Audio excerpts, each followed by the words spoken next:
the simplest how to produce saha sa lakatan or tundan, red banana or saging yung pwede sa ingin. Kita nyo, mayroon kasi itong saha dito sa baba. Ito yung mother plant na kuha natin, napakalaking buwig. May mata kasi ito, yung mata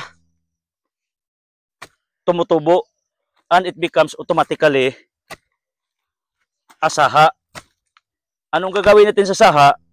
Kunin natin kasi ito ay nakadikit lang doon sa mother na puno. Ito. Mayroon pang isang mata. So anong gagawin natin? Yung iba lagay doon sa chlorine pag wala kang medisina, ang iba sa Junrox, ang iba doon sa init na tubig, only 30 seconds para bang patayin na yung bakterya.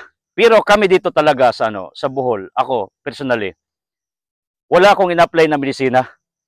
Kasi yung malakatan namin dito, as long as you cured it, binibisita mo, nilinisan mo, at saka diligan mo, ito'y tumutubo at namumunga kasi wala tayong naranasan dito na inatake ng mga insekto itong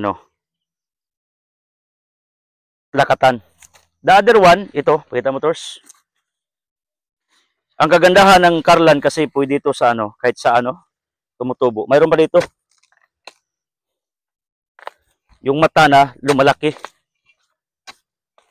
Ako nga, I'm so blessed and honored kasi si Ka-Agri TV, yung farmer na ang laki ng kanyang following, daming viewers sa Davao yata, or yun, Digos. Hindi ko nga alam, Ka-Agri TV. Magaling sa lakatan kasi farm niya, lakatan lang, exclusive. Nag-comment siya sa akin about lakatan, naniwala siya sa aking mga sinasabi. Nabibless ako sa mga taong ganun, yung malawak ang unawa, pero hindi sila nagpuna sa akin, ngunit they are complimenting me. Kasi totoo lang, ang mga successful people are letting you to be successful. Pero yung mga taong talo sa buhay, they are putting you down, yung mga weak na yon. So, itong mother na to, marami pa itong binhi sa ilalim. Pero for the next episode, dandahan muna, ito muna sa ngayon. Kasi nga, overtime kami ngayon, it's what they called 5 kape na. Malapit na mag-alas 6 ng hapon. Ito yung binhi. Anong ginagawa? Yung iba, they are practicing tissue seedling. Anong ginawa? If we talk about tissue, ito yung kinakat nila. Para bang gichap-chap, in other word. Kasi ang the best talaga na gawin na seedling, hindi naman ganito. Iba ng tubo pag malaki na, tulad ng kasanayan ng ating maninuno. Ang pinaka-the best, yung maliit pa, i-transplant mo doon sa lupa. Anong ginawa? Pinalusot nila yung mata. So, sampula, kasi ako laging nagdi-demo. Marami expert dito, pero base sa kaalaman ko kasi, nagtanim nga tayo dito. Bakit ba ang iba magalit sa akin pag ako'y nagturo? So, hanapan mo ito ng mata. So far, base sa aking nakita, isa lang ang mata. Therefore, pag isa lang mata, scientifically, dito kasi lalabas yung saha. So, isa rin dito.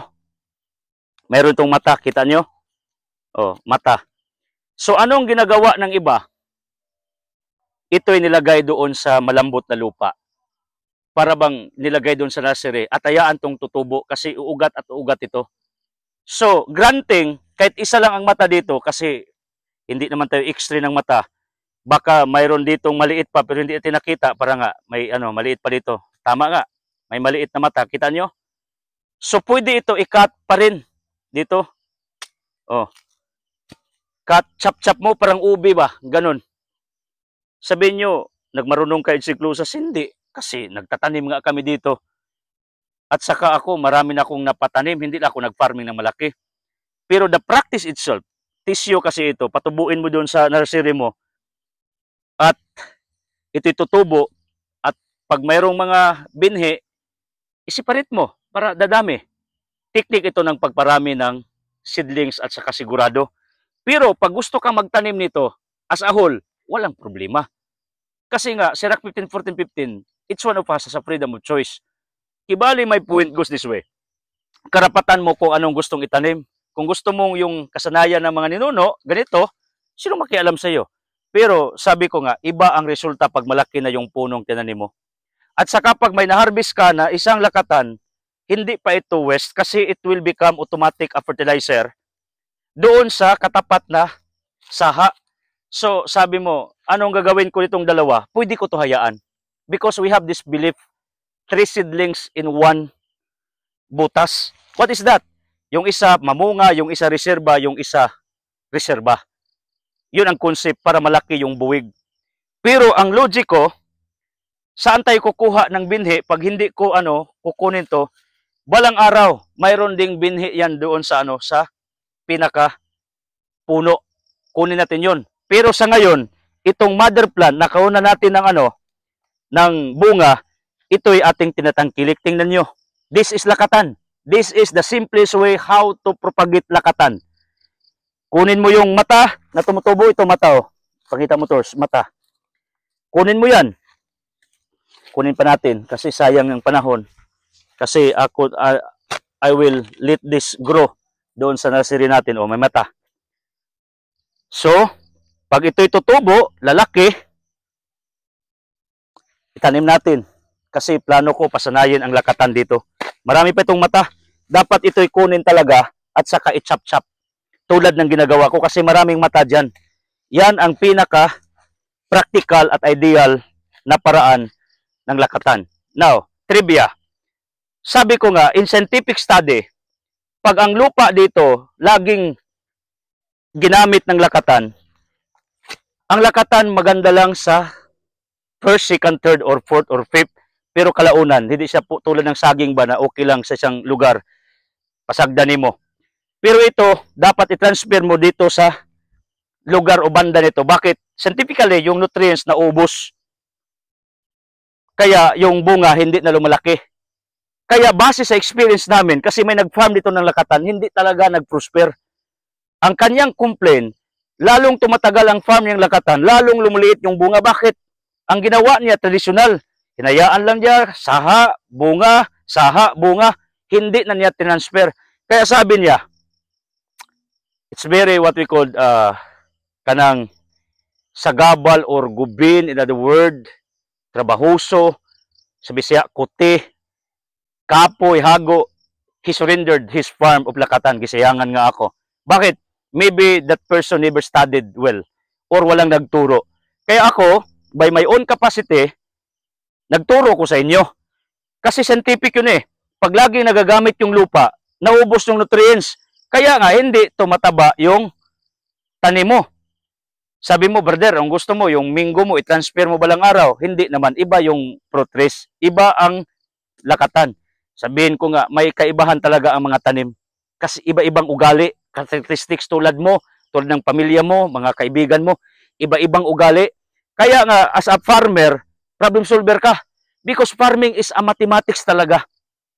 Addressan mo ang pangailangan ng tanim. Anong kailangan niyang abono, pagkain, lupa. Ganon. Base sa aking na-discover as a farmer at this bigger land, sa Renalicia, yung farm natin. So, my point goes this way. It's up to you kung maniwala ka sa akin. Pag hindi ka maniwala, walang problema. Pero ang pinakadabi sa scientific study talaga, huwag mong ipabunga ulit-ulit sa isang lugar. Transfer mo yan. Ang iba nga, alam nyo, parang tubo ba, hinaharvest lahat, kasa, at saka nagtanim naman ulit. Ang ibang farming ng lakatan or saging ganon, pinapatay lahat, yung mother lang isa pinatayo, pinabunga, after that, pinatay, yung kanilang katawan, hinayaang malanta, nilagay sa lupa, at saka tanim ulit as a new one. Parang laging nagsisimula. Buhay natin gusto ito eh. Lagi tayong nagsimula sa maraming bagay. Dapat ganun ring utak mo if you talk about lakatan. If you talk about latundan, ganun na rin. Or saging, it goes that way. Pero iba yung niyog, hindi pwede transfer mo yan. Hindi pwede. Suportahan mo na lang ng abono yan, or organic fertilizer, or berme, ano bang gusto mo. So, I give you the tips kasi naisip tuloy ako, yung mga followers ko, gusto niyo ng Turo. Bibiliag, legal, health, farming, business, financial literacy. Kaya nga ako natutuwa kasi kahit mataas yung mga contents ko, pinanood nyo. Lalo na if you talk about farming matters or yung pagtatanim. Pagpalain sana kayo at sana consider nyo isa sa pinaka-the best na produkto, lakatan. Because pag malaking buwig dito sa amin, may nag-chat sa akin, 180 Manila, 100 dito sa Bohol pag ikaw nagbinta. Pagdaan sa ibang kamay, 60 to 70 tanggap nila. Pero sinong magbigay sa iyo ng ganong halaga? Kaya nga, huwag kang negative. Saan ibinta? Sinong bibili? Huwag ganon. Magtanim ka muna at hayaan mo that people will be attracted to you. Tulad ng prinsipyo ko as a content creator, to have more followers and viewers, create a garden to attract butterflies. Plant. And the buyers will just be magneted, will come to you. One day, maniwala ka. Okay? God bless.